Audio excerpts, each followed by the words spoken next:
Hello friends, welcome back to dream veg food. ఇవాళ వచ్చేసి బీరకాయతో కూర చేసుకుందాము. స్టఫింగ్ బీరకాయ అన్నమాట. మళ్ళీ చేసుకొని నోటికి రుచిగా తినాలనుకునే కూరలలో ఇది ఒక కూర అన్నమాట. సూపర్ అంటే సూపర్గా ఉంటుంది.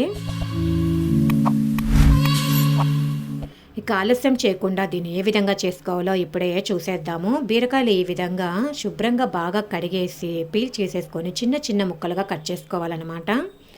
ఈ విధంగా చిన్న ముక్కలుగా చేసుకొని లోపల ఉండే ఇత్తనాలుగా అంటే లేతవి తీసుకుంటాం కాబట్టి ఇత్తనాలు కూడా ఉండవు, కానీ లోపల మాత్రం మనము స్టఫింగ్ చేసుకోవాలి కాబట్టి ఈ విధంగా లోపల ఉండేది అంతా తీసేసుకోవాలన్నమాట.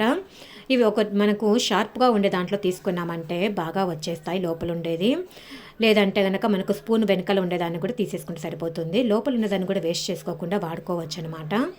తర్వాత చింతపండును కూడా కాస్త నానబెట్టి తీసేసుకున్నాము. మిక్సీ జార్లో కొద్దిగా ఎండు కొబ్బరి వేసుకోవాలి. ఎండు కొబ్బరి తురుము వేసుకుంటే కనుక తొందరగా గ్రైండ్ అవుతుంది. తర్వాత కారాన్ని తగిన ఎండుమిరపకాయలు, అలాగే ధనియాలు, కొద్దిగా జీలకర్ర, కొద్దిగా ఉప్పు కూడా వేసేసుకొని కొంచెం పౌడర్ చేసేసుకుందాము. తర్వాత చిన్న ముక్కలుగా కట్ చేసుకున్న ఉల్లిపాయల ముక్కలు కూడా వేసేసుకుందాము.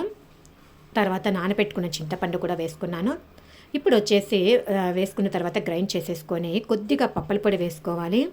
తర్వాత మనము బీరకాయని కట్ చేసినప్పుడు లోపల ఉండేదాన్ని తీసేసినా కూడా దాన్ని కూడా వేసేసుకొని మెత్తగా గ్రైండ్ చేసేసుకుందాము. నీళ్ళు అనేది పోయకూడదు, ఎందుకంటే స్టఫ్ చేసుకునేటప్పుడు నీళ్ళు పోస్తే కన్నా జారుగా అవుతుంది, పెట్టడానికి ఇబ్బందిగా ఉంటుంది. అందుకే నీళ్ళు పోయకుండా ఈ విధంగా స్టఫ్ చేసేసుకొని గ్రైండ్ చేసుకొని పెట్టేసుకోవాలి.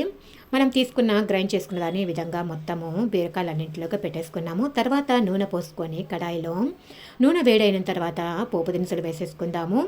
పోపు దినుసులు వేసుకున్న తర్వాత మనం స్టఫ్ చేసుకున్న బీరకాయను కూడా ఒక్కొక్క దాన్ని ఇందులో వేసేసుకుందాము. అన్నీ ఒక్కసారి వేయకుండా నిదానంగా వేసుకుంటే కన్నా మనకు పైన పడుకోకుండా నిదానంగా వేసుకుంటే సరిపోతుంది. ఈ విధంగా వేసుకున్న తర్వాత కొద్దిగా ఫ్రై చేసుకోవాలి. ఒక 5 నిమిషాల పాటు హై ఫ్లేమ్లోనే పెట్టుకొని ఫ్రై చేసేసుకున్నాము. తర్వాత మూత పెట్టుకొని ఈ విధంగా టర్న్ చేసుకుంటే కన్నా మొత్తం బీరకాయలన్నీ బాగా వేగిపోతాయి.